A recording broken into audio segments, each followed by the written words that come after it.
qui n'ont rien dit. Lakini Mungu hakunyamaza. Mais Dieu n'est pas resté calme. Maana Mungu alikuwa kwa upande wetu. Parce que Dieu est de notre côté. Na ataendelea kuwa kwa upande Et wetu. il restera toujours de notre côté. Pamoja nami mpendwa, acha tufungue neno la Mungu katika Zaburi 11. Ensemble avec moi, laissez-nous ouvrir la parole du Seigneur avec le psaume 11. Zaburi 11 mstari wa kwanza hadi ile ya 7. Le psaume 11 du 1er au 7e verset. Na kwa yule ambaye anaweza kushika mafundisho haya kwenye simu yake, ninakusihi unaweza kuyashika. Que celui qui peut enregistrer ces sermons puisse l'enregistrer même dans son portable. Nitaenda kwa usomi. Nimewekea Bwana kimbilio langu. Namna gani mnasema na nafsi yangu, kimbia kama ndege kwa mlima wenu, kwa sababu tazama waovu wanakunja pinde, wanatayarisha mshale wao juu ya kamba, ili wapige gizani wale walio na moyo wa haki. Kama misingi ikiharibika, mwenye haki ataweza kufanya nini? Kama msingi ikiharibika, mwenye haki ataweza kufanya nini? Bwana ni ndani ya hekalu lake takatifu. Bwana kiti chake cha ufalme ni mbinguni. Macho yake yanatazama, kope zake zinajaribu wana wa watu. Bwana anajaribu mwenye haki, lakini nafsi yake inachukia mwovu. Naye anayepanda ukali atanyeshea waovu mitego, moto na kiberiti na upepo wa kuchoma itakuwa fungo la kikombe chao. Kwa sababu Bwana ni mwenye haki, anapenda haki, wao walio haki wataona uso wake. Amen. Amen. C'est à l'Éternel que je cherche un refuge. Comment pouvez-vous me dire, fuis dans vos montagnes comme un oiseau? Car voici, les méchants bandent de l'arc, ils ajustent leurs flèches sur la corde, pour tirer dans l'ombre ceux dont le cœur est droit. Quand les fondements sont renversés, le juste, que fera-t-il? L'Éternel est dans son saint temple, l'Éternel à son trône dans les cieux. Ses yeux regardent. Ses paupières sondent les fils de l'homme. L'Éternel sonde les justes. Il hait le méchant et c'est lui qui se plaît à la violence. Il fait pleuvoir sur les méchants des charbons, du feu et du soufre, un vent brûlant sur le calice qu'ils ont à partage. Car l'Éternel est juste, il aime la justice. Les hommes droits contemplent sa face. Mungu Baba yetu ya mbinguni, tunashukuru kwa kutupatia ibada hii. Acha Bwana ukaongee nasi, na acha Bwana ukafungua akili zetu kujua mapenzi yako, kujua Bwana haki yetu, na kujua Bwana mwelekeo. Na Bwana tunaombea nchi hii ya Kongo, simama pamoja nasi katika haki yako, ili tuweze kuona uso wako sawa sawa na neno lako. Ninaombea wandugu ambao umewaleta kwenye neno hili, ili Bwana ufungue macho na akili zetu kujua nini ambao yanastahili. Ubariki Bwana kazi ya neno lako, maana tunaomba katika jina la Yesu Kristo. Amen. Amen. Wapendwa, namna nilivyotanguliza kusema pole juu ya wiki tuliyoyapitia. Bien-aimés, comme je l'ai introduit à vous adresser mes condoléances par rapport à ce que nous avons vécu la semaine dernière. Ni kwa sababu tulipigwa na yale ambao ni kichwa ya somo yetu inayopatikana kwa verse ya 3 ndani ya Zaburi hii 11. C'est parce que nous avons été frappés par ce qui constitue le thème de ce sermon, qui est même dans ce passage du psaume 11. Ambayo inasema kama misingi ikiharibika. Ce qui dit, si les fondements sont renversés, mwenye haki ataweza kufanya nini? que fera le juste? misingi inapoharibika, lorsque le fondement est détruit, mwenye haki ataweza kufanya nini? que fera le juste? Ni kama defi ambao waliweza kutumia wenye haki.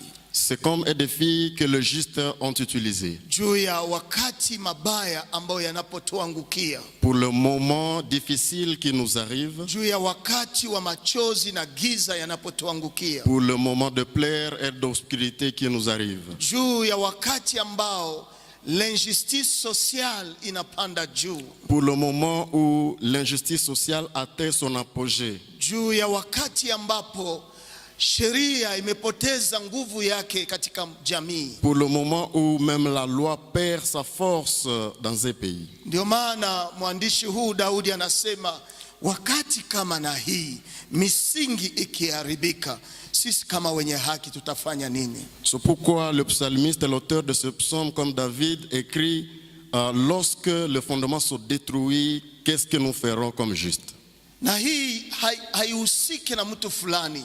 Et ceci ne concerne pas seulement une catégorie de gens. Kinahusika na kila mmoja wote. Ceci concerne tout le monde. Ambaye anaweza kupatikana kwenye mazingira ambao misingi yamebomoka. Qui peut se rencontrer dans un environnement où le fondement est détruit. Kama vile tunavyoangalia historia kwa siku zinazokuwa ndani yake. C'est comme nous pouvons rebobiner l'histoire dans les moments passés. Ukiangalia hali ambayo yanayopitika katika Butembo. Si vous observez un peu le moment qui se passe à Butembo. Beni territoire. Beni territoire. Lubero territoire. Tunapoangalia hata juu ya hiyo jimbo la Ituri. Lorsque nous jetons même un coup d'œil au niveau de la province d'Ituri, yanatangaza ya kwamba misingi yamebomoka. Il est annoncé que même le fondement est détruit. Na misingi yanapobomoka basi sisi tutafanya nini? Et lorsque le fondement est détruit, que ferons-nous exactement? Pendwa, misingi ni kutaka kusema nini? Bien-aimé, le fondement veut dire quoi? Inataka kusema ni ile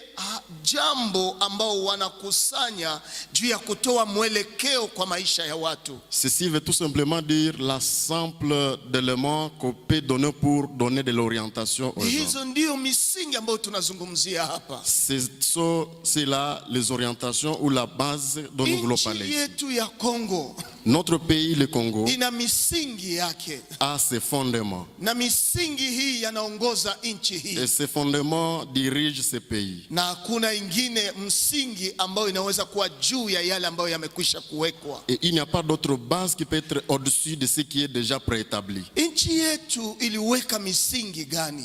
Notre pays a d'abord placé quel fondement? Misingi yetu inapatikana katika katiba yetu. Notre fondement est concentré dans notre constitution. Na hii katiba, et notre constitution, ni msingi mkubwa sana. C'est la grande base. Ambao hauwezi kuitingiza.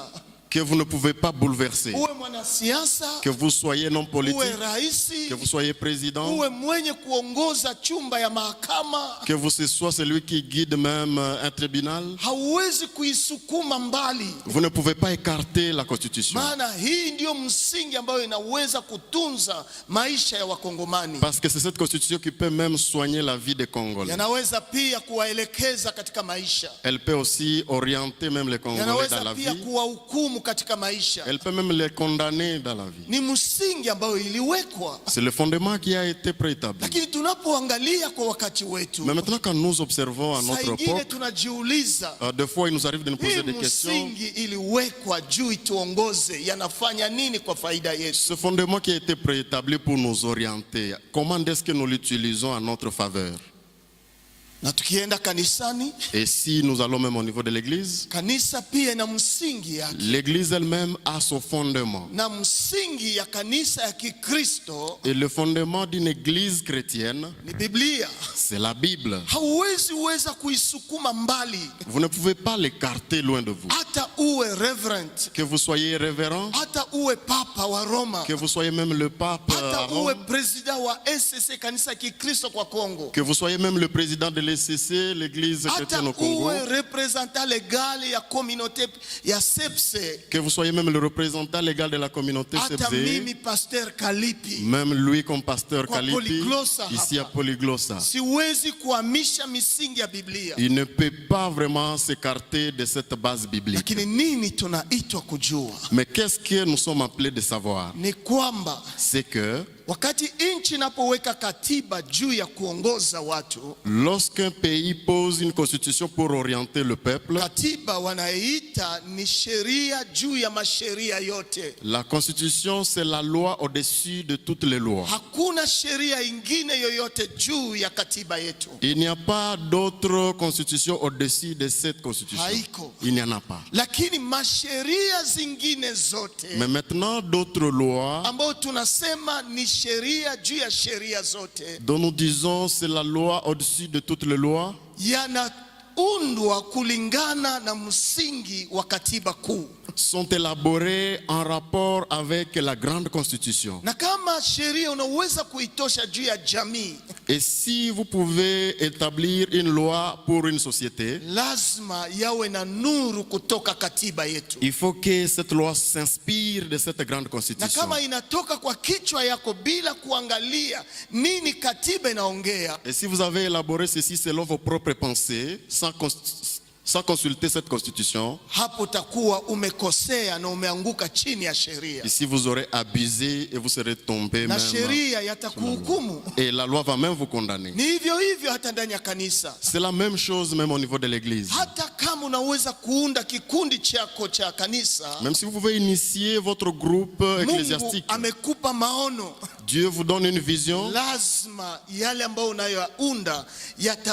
yatalingana na sheria ya Biblia. Il faut que ce que tu élabores soit conforme à la loi de la Bible. Kama unataja hiyo kikundi itaongozwa na Kristo, lazima yajengwe juu ya Biblia. Si vous dites que Christ est vraiment le guide de ce groupe, il faut que ce groupe soit guidé par Na la yale Bible. masheria ambayo tutaleta juu ya uongozi Et les autres lois que nous allons donner pour l'orientation yataongozwa na nuru ya Biblia. seront éclairées par la lumière de la Bible. Ndio maana mpendwa, C'est pourquoi, bien-aimé, iwe stati ya kanisa, que ce soit le statut de l'Église, iwe reglement d'ordre intérieur ya kanisa, que ce soit le règlement d'ordre intérieur de l'Église, lazima yapokee nuru kutoka Biblia, il faut que cela s'inspire de la Bible. maana ndiyo katiba mkuu ya kanisa. Parce que c'est la grande constitution de l'Église. Lakini ukiwa kwa dini kama Kiislamu, Mais si vous êtes dans une confession comme l'islam, lazima yajengwe juu ya Qur'ani, il faut que cela soit bâti sur le Coran. maana ndiyo kitabu kuu kwa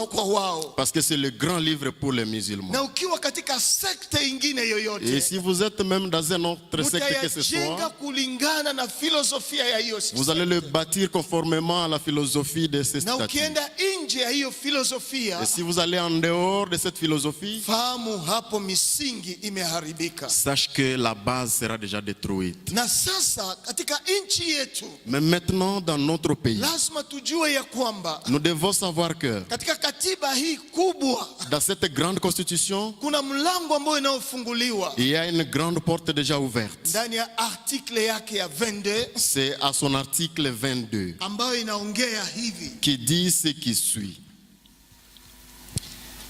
kila mtu ana uhuru wa mawazo na ya dhamiri na ya dini. Toute personne a droit à la liberté de pensée, de conscience et de religion. Ni kusema tunapewa uhuru wa kuanzisha kila kitu. Ceci veut dire que nous avons la liberté d'initier toutes choses. Unaweza kuanzisha mambo ya dini yako. Vous pouvez initier des choses religieuses propres à vous. Ni uhuru ambayo nchi imepewa kwa wanaraia C'est yake. une liberté que le pays a donnée à ses Lakini citoyens. sikia, Mais maintenant écoute, hakuna mlango bila kufunga. il n'y a pas de porte qui ne peut pas être Na fermée. tunapofunga ni juu ya kuzuiza yale yote ambayo yanaweza enda vibaya. Et si nous fermons, c'est pour empêcher tout ce qui peut dérailler. Na katiba yetu yalifungua yanakafunga. Et notre constitution, si elle est ouverte, elle peut aussi fermer. Iliyafunga kwa nini? Pourquoi elle l'a fermée? Ikasema hata kama umepewa uhuru juu ya kuanzisha dini Elle yako, dit même si tu as eu le pouvoir d'initier ta religion, unaitwa kurespekte masheria za nchi. tu es appelé à respecter les lois du pays. Na lazima ujue ya kwamba sheria imetoa jinsi gani unaweza exercer ile liberté yako. Et tu dois savoir que la Constitution a donné la manière dont tu peux exercer cette autorité. Hii ni sheria ambayo tumeipata ndani ya katiba yetu. Ça, c'est la loi que nous avons rencontrée dans notre Constitution. Misingi inapoharibika, Mais maintenant, lorsque la base est détruite, mwenye haki atafanya nini? que fera le juste? Kwa sehemu ya katiba ya Biblia, Du côté de la loi de la Bible, Biblia inatuonesha wakati misingi inapoharibika, la Bible nous démontre que lorsque les bases sont ya détruites, kwamba ikiharibika kwa verse ya kwanza ya Zaburi, et que si les bases sont détruites au verset 4 verse premier, au premier verset du psaume, inasema nimewekea Bwana kimbilio langu. il dit, je fais de l'Éternel mon refuge. Hatuwezi kuachana na Bwana. Nous ne pouvons pas nous séparer de Ni l'Éternel. kweli misingi imeharibika. C'est vrai, la base est Ni détruite. kweli tumekutana zoruba ndani ya Il est maisha. vrai, nous avons rencontré des défis dans la vie. Mauaji yameshimama. Des tueries se sont élevées. Ubakaji umeshimama. La violence est élevée. Kuchoma vitu vyako imeshimama. Consommer n'importe Na quoi est élevé. unalalamika unakosa msaada. Et vous criez, vous n'avez pas de secours. Lakini sikia kama msingi inapoharibika. Mais maintenant, écoute, lorsque le Wasisi fondement wana est wa détruit, Mungu, pour nous, les fils de Dieu, tusikose kuweka kimbilio letu kwa Mungu wetu. nous ne devons pas manquer de faire de l'Éternel notre refuge. Tusipoteze tumaini letu. Ne perdons pas d'espoir. Lazima tushimame pamoja na katiba yetu. Nous devons nous élever avec notre Na yale constitution. ambayo unaweza kujua, Ce que tu dois savoir, kama uko Mkristo, si tu es vraiment chrétien, tunatembea na katiba mbili. nous devons marcher avec deux lois. Tunatembea na katiba ya sheria ya nchi, Nous marchons avec la loi du pays na tunatembea pia na katiba ya mbinguni. et nous marchons aussi avec la loi de Maana l'Éternel. Yesu alisema hivi, Car Jésus a dit ce qui suit. sisi tuko ndani ya dunia, Nous sommes dans le monde, lakini sisi si wa mais dunia. nous ne sommes pas de ce monde. Tunakaa nao, Nous régnons avec eux, lakini sisi si wao. mais nous ne sommes pas avec Na eux. Yesu akasema hivi, Et Jésus dit ce qui suit. lazima tuwe nuru katika dunia hii. Il faut que nous soyons lumière dans ce monde. Kanisa ina mission prophétique ndani ya dunia. L'Église a la mission prophétique dans ce Na monde. mission hii Et cette mission, kama tunaipoteza, si nous la perdons, dunia itapotea yote. le monde va se perdre Dunia entièrement. itadidimia yote. Le monde va s'effondrer Kwa sababu misingi ya dunia inaenda kuharibika. parce que les bases de Na l'État du lazima monde dunia s'abîment. iangaziwe na Et kanisa. il faut que le monde soit éclairé par Katika l'Église. historia ya ukuhani ya zamani, Dans l'histoire des sacrificatures, jua ya kwamba kanisa ilikuwa naongoza wafalme. sache que c'est l'Église qui orientait même Na les kanisa rois. ilikuwa naweka wafalme. Et c'est l'Église qui conservait même les lois. Ama ninaweza kusema Mungu alikuwa naweka wafalme Ou je peux tout simplement dire que c'est Dieu qui posait les rois kupitia watumishi wake. à travers ses serviteurs. Lakini tatizo ambayo Hosea alipata kwa wakati wake, Mais maintenant, le problème que Osée a rencontré à son époque, kama vile tunavyosoma ndani ya katiba yetu ya Biblia, de la même façon que nous lisons dans notre constitution qui est ndani ya l'Église, la Hosea Bible, sura yake ya 6 mstari wake wa 4. c'est à Osée chapitre Hosea sura 4 mstari wake wa 6, chapitre 4, le verset 6, Biblia inasema hivi la Bible dit ce qui suit. katika Hosea sura yake ile ya 4 mstari wake wa 6, Osée chapitre 4, le verset 6, inasema hivi, dit ce qui suit. watu wangu wanapotea juu ya kukosa maarifa. Mon peuple est perdu par manque d'intelligence ou de Watu connaissance. wangu wanapotea juu ya kukosa maarifa. Mes gens sont perdus par manque d'intelligence. Na kwa sababu unakatala maarifa, Et quand vous refusez la connaissance, wewe kuhani, toi le sacrificateur, watu wangu wanapotea mes personnes sont na perdues wanaangamia. et ils sont vraiment Na perdus. ninawaza maangamizi ya nchi yetu Et je pense que la destruction de notre pays yanaanzia kwenye madhabahu. commence même au niveau de la chair. Maana sisi watumishi wa Mungu Parce que nous, serviteurs de Dieu, hatushimame juu ya kusoma vipengele vya katiba yetu, nous ne sommes pas debout pour lire les articles de notre constitution, kuangalia nini Biblia inaongea pour voir ce que dit la na Bible kuangalia nini ambao sheria ya dunia inasema juu ya nchi et yetu. pour dire ce que même la constitution du pays dit en rapport avec Na ce kwa pays. sababu hatusome sisi waongozi, Et Et comme nous ne lisons pas, nous les dirigeants, taifa inaangamia. le peuple est perdu. Maangamizi ambayo tunayoyapitia, La perdition que nous traversons, misingi ambayo inaharibika leo, les bases qui sont détruites, mara nyingine kanisa haiongelee mambo hii. la plupart des fois c'est parce que ce n'est pas dit à l'église. Inafikiri ya kwamba ukiyaongea unafanya dhambi. L'église pense que si vous parlez de ça, vous faites un péché. Inafikiri ya kwamba ukiomba haki yako unafanya makosa. Il pense que demander votre droit, vous faites erreur. Hapana. Non. Tunaitwa kama waongozi wa kanisa kufungua akili ya watu tunaowaongoza. En tant que dirigeant de l'église, nous sommes appelés à appeler les gens à l'épanouissement de l'intelligence. Na ni kanisa ndio inaweza kurudisha misingi iliyoharibika. Et c'est l'église qui peut encore rebâtir les bases qui ont été renversées. Kwa wakati wowote, à n'importe quel moment ya historia ya dunia hii, de l'histoire de ce tumejua monde. historia ambayo ilionekana juu ya haki ya watu weusi Amerika. Nous connaissons l'histoire qui s'est passée par rapport aux droits de l'homme noir en Amérique. Kuna mtu alishimama, Il y a quelqu'un qui s'est élevé. akatafuta haki ya mtu mweusi. Il a cherché le droit de l'homme noir. Alitafuta kwa bei ya nafsi yake. Et il a cherché ce droit au prix de sa vie. Sikia mpendwa, Écoute bien aimé. tunajua habari karibuni sana ambayo ilipitika Afrika du Sud. Nous savons l'histoire qui s'est passée récemment en Afrique du Sud Juu ya apartheid. par rapport à l'apartheid. Kuna mtu ambaye alishimama, Il y a quelqu'un qui s'est élevé wakaungana kama mtu mmoja et ils se sont rassemblés comme une juu ya personne kutafuta haki yao. pour chercher leurs droits. Kutafuta haki ni sheria pia. Chercher son droit, c'est aussi une loi. Tunaweza kukimbilia Mungu, Nous pouvons nous réfugier à tunaweza l'Éternel. kutegemea Mungu, Nous pouvons nous confier à lakini Dieu. pia tunaweza kuinterroger constitution yetu nasema nini juu Mais ya mambo aussi, kama nous haya. devons interroger ce que dit la Constitution par rapport à Ya ça. kwanza, Premièrement, kama tunaangalia juu ya constitution yetu ya République démocratique du Congo, si nous consultons notre Constitution de la RDC, kama kwa article ile ya 16 inasema hivi: ce qui est dit à l'article 16, kila mtu anapasha kujua maisha ya mtu iko takatifu.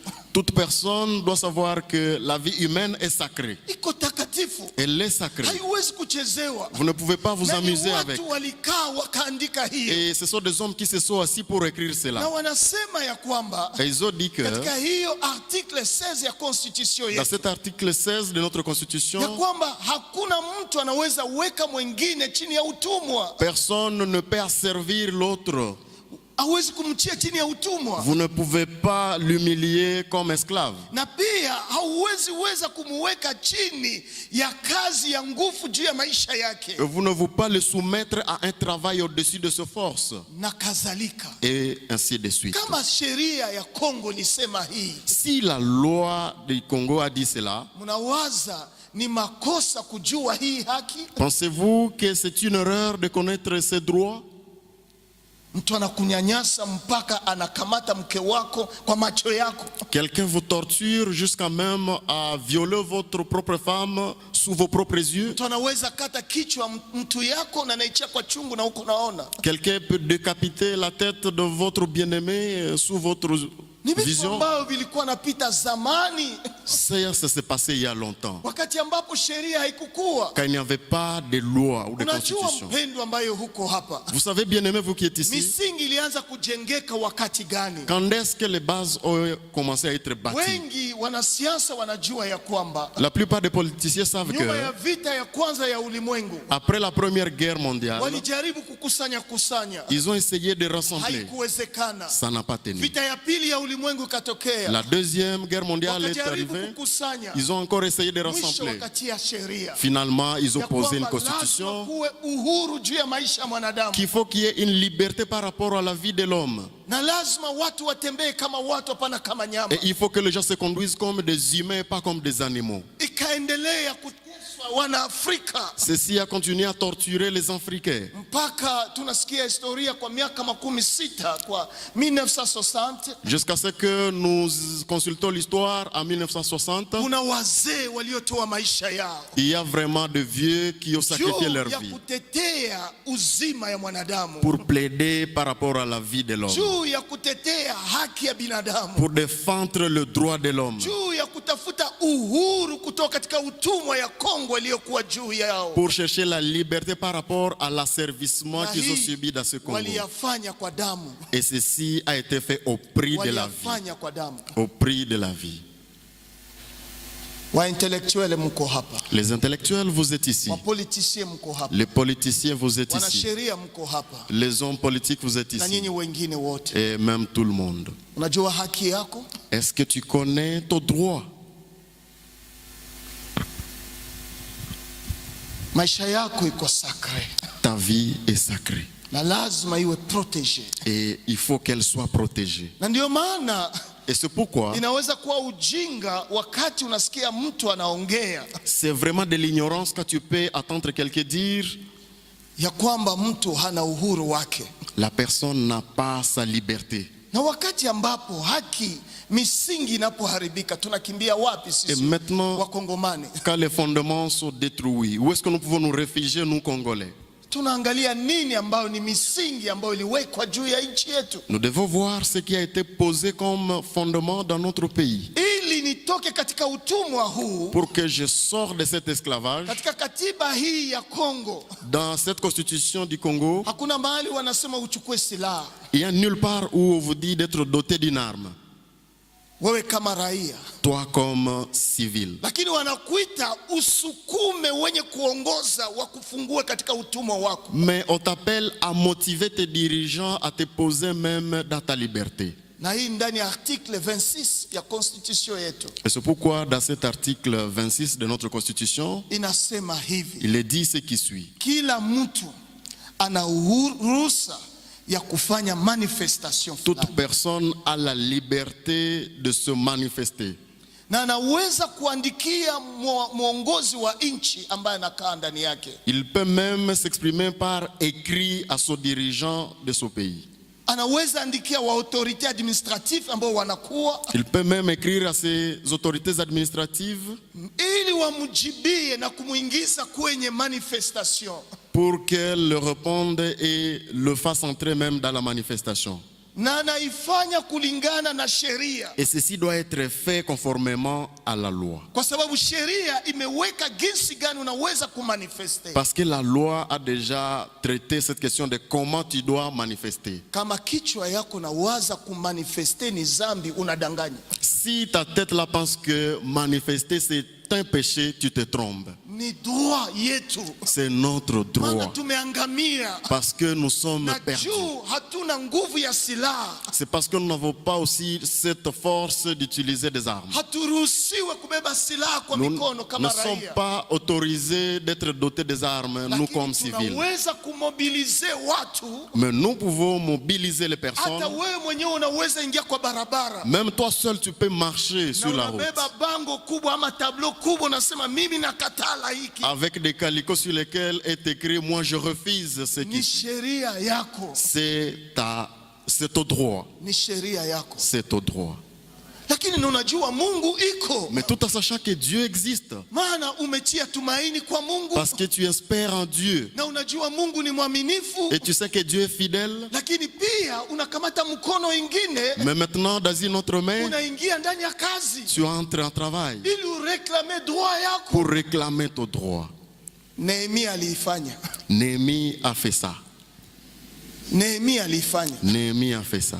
na Nehemia alienda hata zaidi. Et Néhémie est allé même au-delà de ça. Sikia Nehemia giza alimobilize peuple ndani ya Nehemia chapitre 4 verset 14. Écoute comment Néhémie a mobilisé même son peuple dans le passage. Nikatazama na kusimama kuwaambia wakubwa na watawala wabaki la watu, msiogope, mkumbuke Bwana aliye mkubwa na mwenye kuogopesha, mupiganie ndugu zenu, wana wenu na binti zenu, wake wenu na nyumba zenu. Unasikia maneno ya Nehemia? Est-ce que vous écoutez au moins ce que dit Néhémie?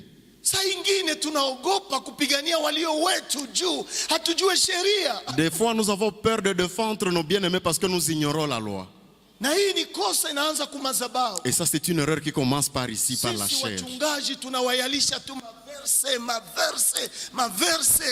Nous les pasteurs, nous ne faisons que vous communiquer des versets et de versets. Lakini sikia, Mais maintenant écoute, Biblia inasema hivi, la Bible dit ce qui suit. ufalme wako uje Que ton règne vienne na mapenzi yako yafanyike et que ta volonté soit faite duniani kama mbinguni. sur la terre comme au Ni ciel. kusema tunapoishi kwa dunia, C'est-à-dire que nous vivons dans ce monde. tunaishi ndani ya ufalme, Nous vivons même dans le royaume. na ufalme huu lazima iboreshe maisha Et il yetu. faut que ce royaume puisse harmoniser notre Lakini vie. kama tunaamini kwenda ishi mbinguni, Mais maintenant, si nous croyons que vivre au ciel, hii ni sehemu ya pili. ça c'est une deuxième partie. Lakini sehemu yetu ya kwanza, Avec le ili ciel. tutawale kwa dunia, Pour que nous puissions régner ili dans ce monde. tupeleke dunia jinsi anavyotaka. Pour que nous puissions guider le monde selon sa pensée. Na sasa misingi imeharibika, Mais maintenant, les bases sont renversées. tutafanya nini? Qu'est-ce que nous allons faire? Wakristo wanaogopa Les chrétiens ont peur. na woga yao ni juu, Et leur crainte, c'est que wamejazwa matumaini ya mbinguni, ils ont bourré de l'espoir céleste. na wanasahau ya kwamba wenye wanaenda mbinguni wanaishi kwanza kwa dunia. Et ils oublient que ceux qui vont au ciel vivent d'abord sur la terre. Lazima tuanzie hapa, Il faut que nous puissions commencer par ici. na kuanzia hapa inaomba kulipa bei. Et commencer par ici, il faut payer le Na prix. ndio maana katiba yetu ilifungua mlango, C'est pourquoi même notre constitution a ouvert la porte ikasema kama umenyanyaswa en disant si tu es na torturé kama misingi imebomoka, et que les bases sont renversées, simama kwenye barabara, lève-toi et manifeste. onesha yale ambayo haukubali nayo. Exprime ce dont tu n'es pas d'accord. Hata nye peke na nye waongozi mnaonisikia, Vous-même et les dirigeants qui est ici qui nous écoutent. hali yenyewe napita kwa Kongo ni furaha ama ni machozi? Ce qui se passe au Congo, est-ce vraiment de la joie ou de l'amertume? Mnafikiri Mandela alikuwa mtu tofauti na sie? Pensez-vous que Nelson Mandela était une personne différente de nous? Alikuwa mtu sawa na wewe. Il était une personne comme toi. Kama roho yetu hayafika kwa hatua kuitika prison, Si notre cœur n'est pas capable d'accepter d'être emprisonné, hakuna uhuru ndani ya nchi yetu, il n'y aura pas de liberté dans ce pays. nchi ambayo inajaa na mali mingi sana, Un pays riche, programu kubwa ya ideoloji politiki ambao wanatupatia, avec un grand programme d'idéologie politique qu'on est mais communique. realization iko wapi? Mais maintenant, où est la réalisation? Sheria inanipa haki ya kushimama La Constitution me donne le droit de me lever et manifester na kuanza kuongea. et commencer à m'exprimer. Ndio maana C'est pourquoi, kama naangalia katiba yetu kwa sheria ile article 23 si vous consultez notre Constitution à son 23e article, inasema hivi: il est dit ce qui suit. kila mtu ana uhuru wa expression, Toute personne a droit à la liberté d'expression. na anaweza hata kuonesha maopinion yake Et il peut même extérioriser ses convictions, na conviction zake ambazo anakuwa nazo, ainsi que ses convictions qu'il a. lakini sous réserve ya respect de la loi Mais tout cela doit se passer sous réserve du respect de la na ya loi ordre public et de l'ordre public na bonne mœurs. et des bonnes mœurs, les bonnes habitudes. Sheria inatupa hii, La loi nous donne ça. kila mtu Toute personne ana hiyo uhuru. a ses droits. Unaweza kushimama hapa, Vous pouvez vous tenir ici, unaenda ambia meya wa mji, vous partez voir le maire de la ville. sema mimi sikubaliane na hii na hii. Et vous le dites, moi je ne suis pas d'accord avec ceci Ni et haki cela. yako. C'est au droit. Ni haki yako. C'est au droit. Akikunyanyasa S'il vous torture, anajua amekosea kwa sheria ya haki ya nchi yetu. il sait qu'il aura déjà péché contre la Constitution. Kama vile leo ninafundisha leo, C'est comme je prêche ni aujourd'hui, haki yangu, c'est mon droit. nina uhuru wa kuongea. J'ai la liberté d'expression. Hawezi ongoza watu 600 bila kuwapatia haki yao, Vous ne pouvez pas diriger 600 personnes sans leur donner leurs droits. lakini kama unaficha haki yao, Mais maintenant, si vous étouffez leurs droits, ni kusema taifa inaangamia. ceci veut dire que le peuple est détruit. Tunaelewana vijana ambao mko hapa? Sommes-nous d'accord, jeunes gens qui est ici? Kuna haki, Il y a le droit, lakini kuna pia malimiti ya exercice ya hiyo haki yako. mais attention, il y a aussi des limites d'exercice de réclamation de ce droit. Kwa mfano juu ya hiyo kipengele 26 Comme par exemple dans cet article 26, ambayo inasema tuna haki ya kumanifeste, qui dit que nous avons le droit de manifester, lakini tunayafanya kulingana na mesure yenye loi iliweza fixe. mais nous devons faire cela dans la mesure qui a été fixée par la loi. Watu walikuwa nalalamika, oh MONUSCO yende. Les gens criaient par-ci par-là que la MONUSCO parte. Hao ndio wanatuchinja. Ce sont ces gens qui nous décapitent. Iwe kweli iwe uongo, ndio walikuwa nalalamika hivyo. Vrai ou faux, c'était ça leur cri. Lakini MONUSCO kwenda na kuchoma bureau ya quartier ina relation gani ndani ya manifestation? Mais maintenant, le départ de la MONUSCO et consumer le bureau du quartier, quelle compatibilité y a-t-il entre les deux? Y a-t-il une relation? Rien vraiment. Kwa hivyo wakati tunafanya manifestation, mais maintenant quand tu fais la manifestation, lazima uifanye kulingana na sheria na haki ambayo unatafuta. Tu dois faire cela conformément à la loi et au droit que tu cherches. Acha nikuulize. Laisse-moi te poser cette question. Ambayo wameichoma hapa. Ce bureau qui a été brûlé. Unajua kama ilikuwa naweka madokima ngapi zenye zingetusaidia kesho? Savez-vous combien de documents étaient conservés là-bas qui pouvaient nous aider demain? Mais maintenant vous le brûlez. Hii ni akili ya Wakongomani. Ça c'est vraiment l'intelligence congolaise. Hatuweke historia ndani ya maisha yetu. Nous ne conservons pas vraiment l'histoire dans notre vie. Na kwa sababu hatupendi kuweka historia, et comme nous ne voulons pas conserver l'histoire, tutaendelea kunyanyaswa siku kwa siku. Nous allons continuer à être torturés jour après jour. Parcelle yako itakuwa na shida. Demain ta parcelle aura un problème. Utafanya recours wapi ambao watapata dokima zako? Où est-ce que vous ferez recours où on peut trouver votre document? Umeshachoma yote. Tu viens de tout brûler. Na utaona mambo sawa na hii yanaingia mu mikono michafu. Et vous verrez dans un dossier comme celui-là, il y aura toujours une main noire. Ambao mtu mmoja na magumu yake ana influencer wengine juu ya hiyo. Ou quelqu'un avait son propre problème mais il manipule les autres pour qu'ils agissent de cette façon. Hauwezi kuwa manipulé. Ne vous laissez pas être manipulé. Ukiomba haki yako, lorsque vous réclamez votre droit, unashimama kwenye haki yako. Vous devez vous tenir vraiment dans votre droit. Na hewa ya watu. Mais ne soyez pas emportés par la masse. Na hii tunaiona hata ndani ya kanisa. Et ceci nous le rencontrons même à l'église. Haujue hata mahali gani unaweza réclamer haki. Vous ignorez même là où vous pouvez réclamer votre propre droit à l'église. Laissez-moi vous dire où est-ce que vous pouvez réclamer votre droit dans l'église polyglosse. Si vous trouvez que vous êtes torturé et que vous êtes membre de cette église, il y a 3 espaces où vous pouvez réclamer votre droit. Le premier, cherchez le pasteur de cette église. Dites à lui, je suis vraiment torturé. Je suis membre mais je souffre. J'ai vraiment droit, je réclame mon droit. Et si le pasteur ne vous donne pas votre droit, le deuxième endroit, allez au consistoire. Exprimez-vous sans peur. Je souffre parce que je suis torturé par les pasteurs. Et s'ils sont incapables même de reprocher le pasteur, il y a une grande porte. C'est celle que nous appelons l'Assemblée générale. Parle de ces 3 portes. Les statuts du CEPSE parlent de ces 3. Mais maintenant écoute bien-aimé. Ensemble avec tout ça, si les fondements sont renversés, que fera le juste? Le juste a quelque chose qu'il peut faire. Avant d'aller loin, je voudrais te poser une question.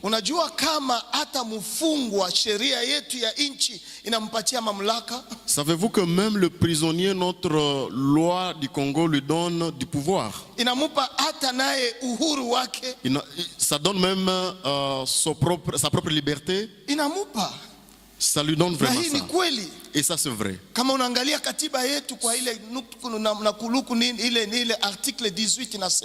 Si vous consultez notre constitution à son article 18, toute personne arrêtée doit être proclamé de ses fautes. On doit l'expliquer pourquoi il a été arrêté. Mais maintenant nous sommes arrêtés et même sans savoir pourquoi nous sommes arrêtés. Na Biblia na katiba hii ya Kongo inasema nini? Et même notre constitution congolaise dit, Inasema yule mfungwa anapasha kubeneficie kwa traitement yenye inaweza permettre maisha yake juu maisha iko sacré. le prisonnier doit bénéficier des traitements humains parce que la vie humaine est sacrée.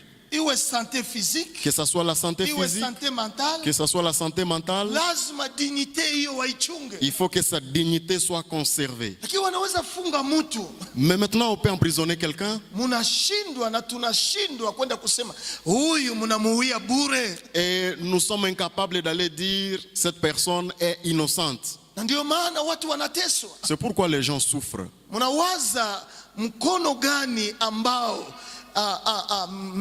honorable Mbenze Yotama anatumia juu ya kufungua watu kwa prison? Que pensez-vous par rapport à la stratégie que Mbenze utilise pour libérer ces gens? Anakamata katiba yetu Il prend la na Constitution anaongea kulingana na sheria gizi inavyosema, et il s'exprime conformément à la na Constitution. wanasheria wanajua ukweli ya katiba yetu, Et les hommes politiques maîtrisent bien notre na Constitution. wanaachilia mtu amrudishie haki yake. Et on libère, on fait assez que la personne puisse jouir de Hii ses ni droits. haki yako. Ça, c'est au droit. Wakati misingi inapoharibika, Lorsque les fondements sont renversés, wenye haki watafanya nini? que feront les justes? Mambo ni mengi kwenye katiba hii Il y a beaucoup de choses dans notre ambayo Constitution tungeweza kuyasoma, que nous pouvions lire, ambayo tungeweza kutafuta kujua. que nous pouvions chercher à savoir. Sitaweza kufunga ili nifunge maneno ya Mungu na hii katiba kama siyagusa article 27.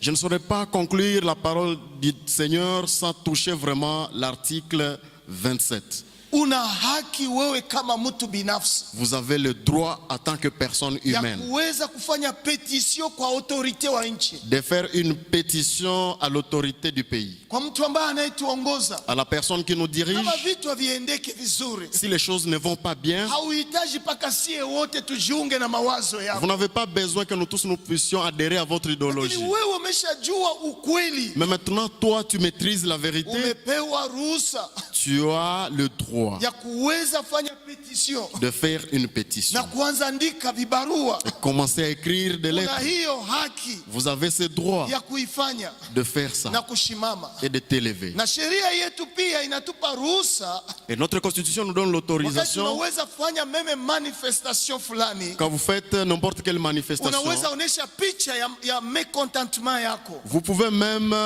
afficher l'image de votre mécontentement, yale ambayo yalikuumiza, ce qui vous a blessé, na unaanza kuiafishia kwenye bango mbalimbali, et vous commencez à afficher cela sur des panneaux. kama vile Walucha walifanya pale juzi pale kurompwe VGH. C'est de la même façon que les amis de la lucha ont fait au niveau du rond-point VGH. Waliweza weka picha ya watu ambao wamechinjwa, Ils ont vraiment affiché l'image des personnes massacrées. ni haki yao, C'est leur na droit. sheria inasema tuyue hiyo, Et la loi nous dit de savoir ça. na lazima serikali itumikie juu ya hiyo Et kitu. il faut que vraiment l'État puisse travailler là-dessus.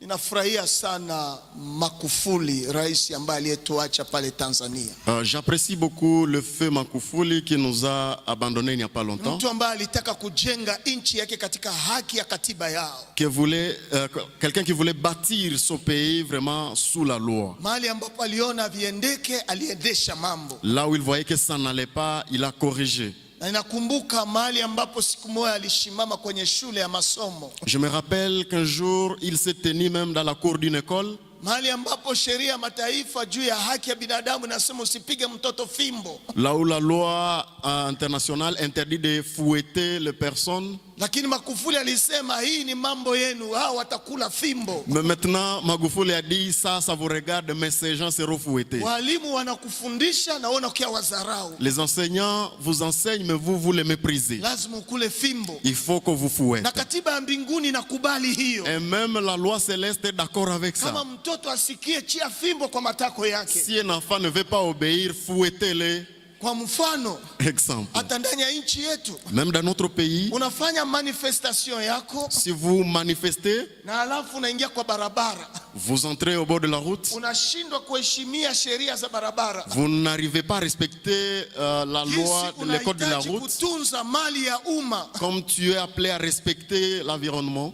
Sikia mpendwa. Écoutez, Hiyo mali ambayo wamechia kujenga hii barabara ni ya faida ya kila mtu wetu hapa. cet investissement qu'on a mis au bord de la route, c'est à l'intérêt de tout le monde parmi nous. Mwenye ana gari na mwenye ana gari wote wanabarikiwa na hiyo barabara. Véhiculés ou pas, nous bénéficions de cette Ndani ya route. manifestation na washa moto yako ndani ya barabara. Mais maintenant, sous la manifestation, vous initiez un feu. Lazima polisi kupe fimbo. Il faut que la police vous chicote. Maana sheria katiba yetu nasema tuchunge vitu ambavyo ni ya faida ya watu wote. Parce que notre constitution nous demande de conserver nos patrimoines. Na wenyewe walichoma hii biro wanastahili fimbo. Et ceux qui ont consumé vraiment le bureau ont droit à des fouets. Kwa sababu walienda kinyume ya sheria. Parce qu'ils sont allés en dehors de la loi. Walireklame kile wanaenda geuka huko. Ils réclament ceci, mais ici ils se conduisent autrement. Règlement de compte na ingia kwenye ambapo watu hawezi Il y a ingilia. même des règlements de compte qui entrent en jeu. Lakini kufanya manifestation si zambi. Mais maintenant, manifester, ce n'est pas un péché. Inaweza wezekano uliona mambre mwa polyglossa pengine jumesikumjua alimanifeste, usiseme ni bandi, hapana, aliomba haki yake. Il est possible que tu as aperçu un membre de l'église polyglossa et maintenant tu commences à en penser que c'est un bandit. Non, c'est son droit. Iko na sheria inampatia couverture ya kureklame droit yake. Il a vraiment le droit de réclamer tout ce dont il a besoin. Sasa sisi wa Kristo. Mais maintenant, nous, en tant que Ili chrétiens, niende nikifunga, unajua leo mahubiri ya leo ni mambo ingine. pendant que je vais clôturer, parce que la prédication d'aujourd'hui est un peu étrange. Ni Hosea 4:6.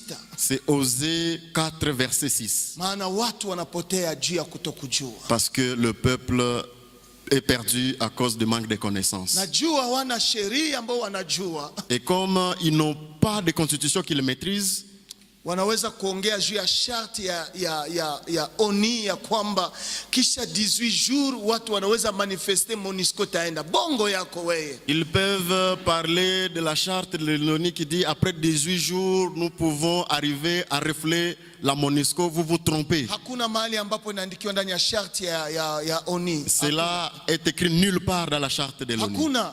Nulle part. Hata mfanye 30 jours haiandikiwe. Allez même jusqu'à 30 jours, vous ne trouverez cela nulle part écrit. Mais maintenant la convention ya nchi hii na Umoja Mataifa de ce pays avec la communauté internationale, na wanaweza kubaliana kusema mnaweza kuondoka. Et maintenant ils peuvent se convenir et dire dégager. Na yale pression ambayo watu wanafanya ndani ya manifestation, et cette pression que le peuple affiche dans la manifestation, ni ili taifa letu viongozi wakae nao, c'est pour que dans notre pays les dirigeants puissent collaborer avec na Umoja Mataifa, la communauté ili internationale, wawaambie ya kwamba pour leur dire taifa imeteswa, le peuple souffre, inaomba uhuru wao. il faut de la liberté. Lakini wasiwadanganye ndani ya marezo sociaux, Mais qu'on ne vous trompe pas dans les réseaux ya sociaux, kwamba après 18 jours qu'après 18 jours, ndio watu wataenda. Bongo ile la MONUSCO pourra partir. sheria iseme hile. La constitution ne dit pas cela. Lakini nikienda nikimaliza Mais vous la Papa conclure, Gilson kubali nimalize emotion ya roho yangu. Papa Gilson, permettez qu'il s'exprime. Kama misingi kiharibika, Si les fondements sont renversés, mwenye haki ataweza kufanya nini? que fera le juste? Ya kwanza Un, ni kunyanyua macho yako juu. c'est d'élever tes yeux vers les cieux. Ile ni verse ya kwanza. C'est le premier verset. Ya pili, Deuxièmement, lazima kujua ya kwamba tu dois savoir que Mungu ni mwaminifu Dieu est fidèle na anakaa ndani ya uaminifu et wake, il règne dans sa fidélité. na macho yake yanatuona. Et ses yeux nous regardent. Ile ni verse ya 4. C'est le quatrième verset. Biblia inasema Bwana ni ndani ya hekalu lake takatifu. L'Éternel, la Bible dit l'Éternel est dans son saint temple. Bwana kiti chake cha ufalme ni mbinguni. L'Éternel a son trône dans les cieux. Macho yake yanatazama, Ses yeux regardent. kope zake zinajaribu wana wa watu. Ses paupières sondent les fils de l'homme. Tuna Bwana ambaye anakaa Nous avons le Seigneur qui règne. na yuko ndani ya... Que d'Habakkuk, na le ninawaza prophète. hii ni yale ambayo watumishi wanaweza kuwa nayo kama mzigo. Et je pense que c'est ce que doivent avoir les serviteurs de Dieu comme bagage. Wanajiuliza Ils se posent des wakati questions. gani tutaendelea kulia, Jusqu'à quand, Seigneur, continuerons à pleurer? na wakati gani utasikia kilio chetu. Et jusqu'à quand tu vas écouter nos pleurs? Na wanalia juu mateso yamekuwa mengi. Et ils pleurent parce que la souffrance a atteint son paroxysme. Wanatafuta uponyaji waipate. Ils cherchent la guérison mais sans succès. Na Habakuke alisema hivi. Et Habakkuk a dit ce qui suit. Verset 3. À ce 3e verset. Kwa nini umenionyesha uovu na kutazama ukahidi? Pourquoi me fais-tu voir l'iniquité et contemples-tu l'injustice? L'injustice, ukahidi. L'injustice. Maana uharibifu na jeuri ni mbele yangu. Pourquoi l'oppression et la violence sont-elles devant moi? Na kuna ugomvi. Il y a de querelles na mashindano yanatokea. Et de la discorde s'élève. Hatuko wa kwanza kupitia hii. Nous ne sommes pas les premiers de traverser ce moment. Lakini ukiangalia kwa chapitre 2, mais si vous consultez le 2e chapitre d'Habakkuk, verset 20, à son 20e verset, la Bible dit ce qui suit. L'Éternel est dans son saint temple. Que toute la terre fasse silence devant lui. L'Éternel est dans son saint temple. Et bien aimé, ce que tu dois savoir, quand nous traversons un moment difficile, ne pensez pas que Dieu ne nous regarde pas. Il voit. Et ne pensez pas que Dieu est insensé. Il voit. À l'époque d'Habakkuk, Dieu lui a donné une réponse exacte. Et c'est au 4e verset du chapitre 2 d'Habakkuk. Il est dit ce qui suit.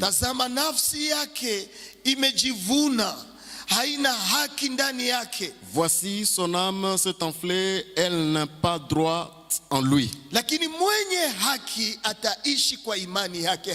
Mais le juste vivra par sa foi. Alléluia. Le juste vivra par sa foi. Bien-aimé, vous qui êtes ici,